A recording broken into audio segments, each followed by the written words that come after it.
علی بھی اگلا سوال ہے، آپ کا دعویٰ ہے کہ رفع الیدین کی حدیث روایت کرنے والے مالک بن حویرث نبی صلی اللہ علیہ وسلم کی وفات سے کچھ عرصہ قبل مسلمان ہوئے، اس کی دلیل کیا ہے؟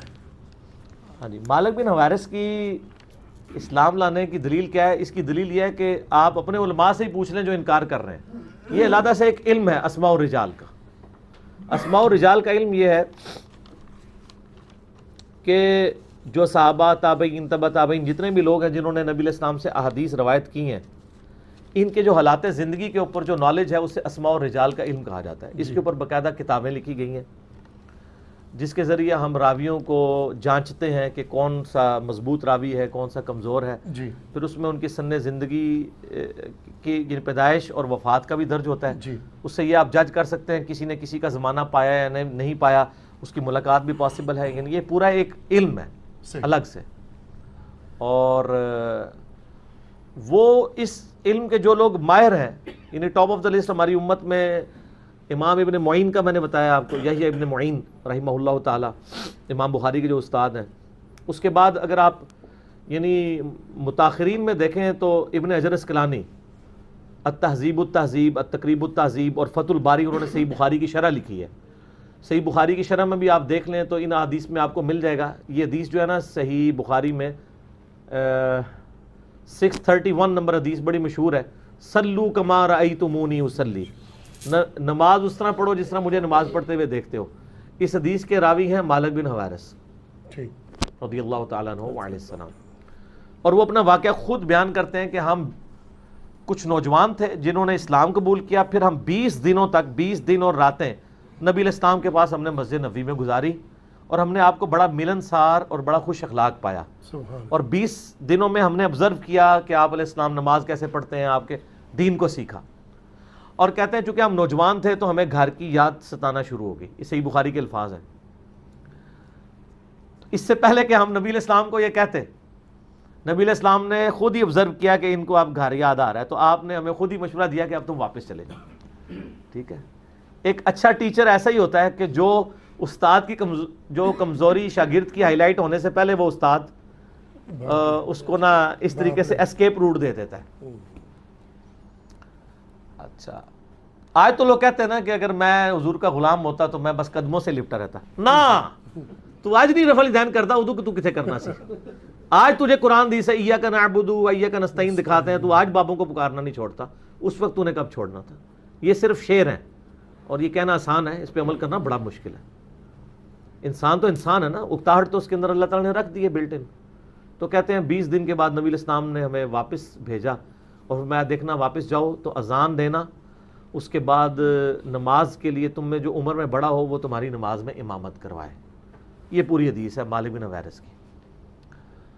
اس حدیث کی شرح میں آپ فتح الباری میں دیکھ لیں، اس میں بھی لکھا ہے کہ غزوہ تبوک کے قریب کا یہ واقعہ ہے۔ غزوہ تبوک ہوا ہے رجب 9 ہجری میں، اور رجب 9 ہجری میں غزوہ تبوک ہوا ہے، اس کے آلموسٹ 8-9 مہینے کے بعد نبی علیہ السلام کی وفات ہو گئی ہے۔ ٹھیک ہے جی، تو آپ صلی اللہ علیہ وآلہ وسلم 8-9 مہینے پلس 1 سال کر لیں، تقریباً 1.5 سال بنتا ہے، کیونکہ 11 ہجری کے شروع میں وفات ہوئی ہے نا، 10 کا پورا سال کر لیں اور یہ 6-7 مہینے یہ کر لیں، 1.5 سال بعد، یعنی یہ بالکل آخر میں مسلمان ہوئے۔ تو یہ آپ کو اسماء الرجال کی کتابوں میں ملے گا، آپ کھول کے دیکھ لیں، اگر آپ کو کہیں ملتا ہے کہ غزوہ بدری سے صحابی ہیں یا صلح حدیبیہ کے، تو لے کے آئیں، اسماء الرجال کتابوں موجود ہے۔ یہ اس لیے ان کو تکلیف ہوتی ہے کہ انہوں نے اپنی پبلک کو یہ کہانی کرائی ہوئی تھی کہ مکے کے اندر رفع الیدین ہوتا تھا، مدینے میں بت رکھ کے آتے تھے تو وہ مدینے میں ختم ہو گیا۔ تو میں نے ان کو یہ بتایا تھا مسئلہ 70B میں کہ رفع الیدین کی حدیثیں جتنے صحابہ نے روایت کی ہیں نا، ان میں سے اکثر وہ ہیں جو فتح مکہ کے بعد بھی مسلمان ہوئے ہیں۔ آپ تو ہجرت مدینہ کی بات کر رہے ہیں، نبی علیہ السلام کی وفات سے 1.5 سال 2 سال 3 سال پہلے جو مسلمان ہوئے ہیں نا، وہ صحابہ رفع الیدین کی حدیثیں بیان کر رہے ہیں۔ اٹ مینس کہ انہوں نے نبی علیہ السلام کو اس وقت رفع الیدین کرتے ہوئے دیکھا۔ فتح مکہ کے موقع پہ وائل بن حجر مسلمان ہوئے ہیں، اور سن نسائی ابو داؤد کھول کے دیکھ لیں، وہ کہتے ہیں میں نبی علیہ السلام کو رکوع میں جاتے وقت اٹھتے وقت رفع الیدین کرتے دیکھا۔ پھر میں 1 سال بعد سردیوں میں دوبارہ آیا، یعنی 9 ہجری کے اندر، تو میں نے دیکھا آپ علیہ السلام اور آپ کے صحابہ چادروں کے اندر سے بھی رفع الیدین کرتے تھے۔ پھر ابو حمید سعدی کی جو 10 صحابہ والی حدیث ہے، جو اب اہل حدیث بھی ڈرتے ڈرتے بیان کرتے ہیں کیونکہ اس سے ارسال الیدین ثابت ہو رہا ہے. پہلے تو وہ کہتے تھے دیکھو جی 10 صحابہ کی حدیث 11ویں وہ، تو اس میں ابو حمید سعدی جب کہتے ہیں میں تم سب سے زیادہ نبی علیہ السلام کی نماز جانتا ہوں، تو 10 صحابہ کیا کہتے ہیں کہ آپ نے تو بڑی تھوڑی صحبت حضور علیہ السلام کی کی ہے، آپ کس طرح دعویٰ کر رہے ہیں کہ آپ زیادہ نماز جانتے ہیں. یعنی بالکل آخر میں مسلمان ہوئے ہیں. آخر میں مسلمان ہو کے انہوں نے وہ نماز روایت کی ہے جو رفع الیدین کے ساتھ ہے.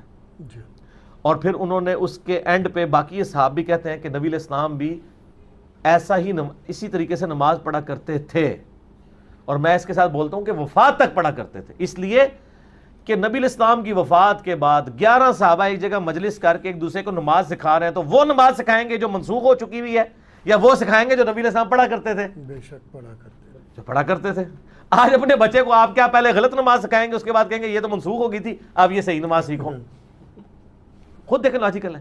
وہ کہتا نہیں، خود سے اپنے سال لگا لیتا ہے جی وفات تک. وفات تک امپلائیڈ ہے، خود سے نہیں لگتا.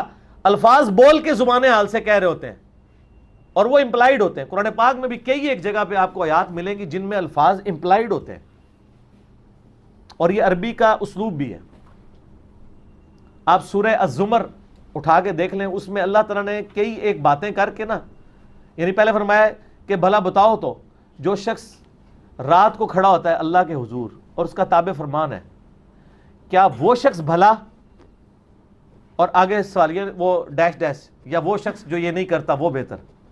یہ چھوڑ دیا اور پھر آیت کو کنکلوڈ کر دیا. قرآن پاک میں کئی آیات ایسی ہیں جس میں اللہ تعالیٰ تصویر کا ایک رخ بیان کرتا ہے اور دوسرا سوالیہ نشان کے طور پر چھوڑ دیتا ہے. یہ ایک عربی لنگوسٹک کا سٹائل بھی ہے. کسی کو نا، جس طرح کئی لوگوں کو آپ نے دیکھا نا کہ وہ تقریر کرتے ہوئے جو سامعین ہے نا آدھی بات کر سے ان سے اگلوانے کی کوشش کرتے ہیں. بالکل ٹھیک ہے نا. اس کا مقصد یہ ہوتا ہے کہ وہ اٹینٹو ہو. یہ سٹائل آپ کو قرآن میں بھی نظر آئے گا. بھلا بتاؤ تو جو اللہ کا تابع فرمان ہوگا وہ اچھا، آگے چھوڑ دیا. اللہ تعالیٰ نیکوکاروں کو جزا دے گا، وہ دوسرے والا چھوڑ دیا. لیکن سٹارٹ سوال سے کیا، بھلا وہ اچھا یا وہ اچھا جو یہ نہیں کر رہا وہ چھوڑ دیا. قرآن پاک میں بے شمار اس کی مثالیں موجود ہیں. تو مالک بن حویرث ہوں، وائل بن حجر ہوں، ابو حمید سعدی ہوں، یہ سب کے سب اصحاب جو ہیں بالکل اینڈ پہ مسلمان ہونے والے ہیں. انہوں نے حدیث روایت کی ہیں رفع الیدین والی. اور مالک بن حویرث سے تو ان کو بڑی چیڑ ہے، میں آپ کو بتاؤں. اس کے مالک بن حویرث نے تو ان کا چومر نکال دیا. بخاری میں اور مسلم میں مالک بن حویرث سے نماز کی ڈیٹیلز آئی ہیں اور تبع تابعین سے. اب آپ اس سے اندازہ لگائیں کہ مالک بن حویرث صحیح بخاری میں آتا ہے، مسلم میں بھی، کچھ تابعین کو ملنے کے لیے جاتے ہیں اور وہاں پہ نماز پڑھتے ہیں. اب ایک صحابی ملنے کے لیے آیا ہے کچھ تابعین کو جنہوں نے نبی علیہ السلام کو نماز پڑھتے ہوئے نہیں دیکھا. ان کی خواہش یہی ہوتی تھی کہ کوئی صحابی ہمیں نماز پڑھ کے بتائے تو ہم وہ طریقہ سیکھ لیں. نہ کوئی ویڈیو تھی، نہ کوئی کتابیں تھیں. نسل در نسل دین ٹرانسفر ہوا ہے نا، سنت تو نسل در نسل ٹرانسفر ہوئی ہے. اس کا ریکارڈ تو 30ویں صدی میں آگے حدیث کی شکل میں لکھا گیا. اللہ کی رحمتیں ہوں کروڑوں ان لوگوں پہ کہ انہوں نے کم از کم دین کو فریز کر دیا ہے. ورنہ نسل در نسل تو جو ہمارے بابے یہاں دین دے کے گئے ہیں تو بیڑا ہی غرق کر گئے ہیں. آج ہم کم از کم 1200 سال پہلے تو دین فریز ہوا ہوا بخاری مسلم میں دیکھ سکتے ہیں نا.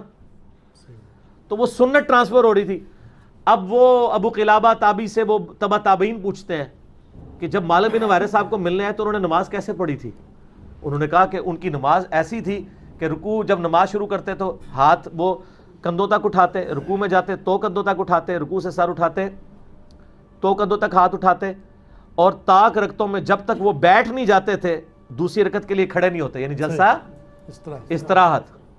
اور تیسری رکعت بھی رفع الیدین سے شروع کرتے. اور ایک بخاری کے طریق میں آتا ہے کہ جب وہ تشہد سے اٹھتے یا پہلی رکعت میں دوسرا سجدہ کر کے بیٹھ کے اٹھتے تو زمین پر اعتماد کر کے اٹھتے. جو یہ حنفیوں نے جعلی کہانی بنائی ہے کہ نبی علیہ السلام بوڑھے ہو گئے تھے، اٹھا نہیں جاتا تھا، نعوذ باللہ.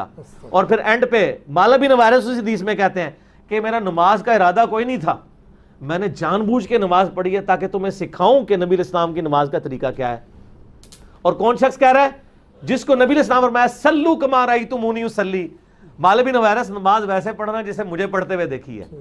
اس نے یہ بات ایسی پلے باندھی ہے کہ وہ تابعین کے پاس جاتا ہے تو جا کے ان کو نماز سکھاتا ہے. اور کون سی سکھاتا ہے؟ رفع الیدین کے ساتھ. جو کہتے ہیں چھوٹا مسئلہ ہے. چھوٹا مسئلہ ہے تو آپ بھی چھوڑ دینا عید کا رفع الیدین، ہوں، پہلا چھوڑ دیں، وطروں کا چھوڑیں، جی ہاں، چھوٹا تو پہلا بھی چھڈو، وہ جی سنت ہی ہے نا، کر لو تو ثواب، تو پہلا بھی چھڈ دو، کدے ثواب بھی لو نا چھڈنے والا، صرف فرقہ واریت کی لعنت ہے۔ صحیح، تو مالک بن حویرث ان کو بڑی چڑ ہے۔ میں آپ کو ایک اوریجنل لطیفہ سناتا ہوں، ہمارے لطیفے اوریجنل ہوتے ہیں۔ ہمارے ایک بھائی تھے، جب میں نیا نیا ریورٹ ہوا اسلام آباد میں، تو ہم لوگ اس وقت دیوبند کی مسجد میں نماز پڑھتے تھے، ہمارے گھر کے قریب تھی، کبھی دیوبند کبھی بریلوی مکس کر کے۔ تو وہ وہاں کے جو دیوبندی مفتی تھے نا، انہوں نے ایک دن ہمارے بھائی کو نا، جو میرے ساتھ اٹیچ تھا، وہ ابھی بریلوی ہی تھا، میں اس پہ محنت کر رہا تھا، اس کو اس نے ایک کتاب دے دی، نبی الاسلام کی نماز کا طریقہ، چھوٹی سی کتاب، وہ پشاور کے کسی حنفی عالم کی لکھی تھی، وہ لے کے آ گیا میرے پاس کہ جی یہ نماز کا طریقہ۔ اچھا، وہ نماز کی کتاب میں نے پڑھی نا، میں نے کہا اس کتاب کے اندر ہی 2 نمبری تمہیں دکھا دوں تو میں کچھ کروں گا نہیں اور کچھ نہیں۔ کہتا کیا 2 نمبری؟ میں نے کہا اس نے جو پہلی حدیث ہی لکھی ہے نا، حدیث کیا لکھی کہ مالک بن حویرث کہتے ہیں میں نے نبی علیہ السلام کو دیکھا نماز شروع کرتے وقت انہوں نے دونوں ہاتھ کانوں تک اٹھائے، یعنی انگلیاں کانوں کے برابر، یہ بس ختم۔ اس کے نیچے لکھا ہم بھی کانوں تک اٹھاتے ہیں، لہٰذا نماز حنفی جو ہے نماز محمدی ہے۔ میں نے کہا یہ حدیث میں اوریجنل مسلم شریف سے تمہیں پڑھ کے بتاتا ہوں۔ اس کے آگے لکھا تھا پھر جب رکوع میں جانے لگتے پھر کانوں تک ہاتھ اٹھاتے، جب رکوع سے سر اٹھاتے پھر کانوں تک ہاتھ اٹھاتے۔ وہ کتڑی 1 نمبری 2 نمبری مولوی دے۔ میں نے کہا جا کے پوچھو، جب وہ ادھر گیا ان کا مولانا آپ کے تو بزرگان دین جو ہیں یہ دین کے ساتھ یہ کچھ کرتے ہیں۔ یہ ان لوگوں کو بزرگان دین اور علماء کرام کہنا چاہیے، یہ بزرگان بے دین اور علماء کرائم کہنا چاہیے، یہی کہنا ہے۔ جو تعریف کر رہے ہیں علماء یہود کی طرح۔ جی ہاں، وہ کہتا ہے جی وہ اس لیے انہوں نے آدھی لکھی ہے کہ ہم آدھے حصے کو مانتے ہیں آدھے کو نہیں مانتے، تو پھر تو تم پوری حدیث ہی ریجیکٹ ہو گئی نا۔ جی ہاں، تو یہ علماء یہود کے بارے میں سیم الفاظ ہیں، افتؤمنون ببعض الکتاب وتکفرون ببعض، تم کتاب کے کچھ حصے کو مانتے ہو کچھ کو چھوڑ کر، چھوڑ دیں۔ ٹھیک ہو گیا۔ اللہ کے فضل سے اس نے اس کے بعد سنت کے مطابق نماز شروع کر دی، الحمدللہ، اذان کا جواب دے، جزاک اللہ۔ ٹھیک ہو گیا جی۔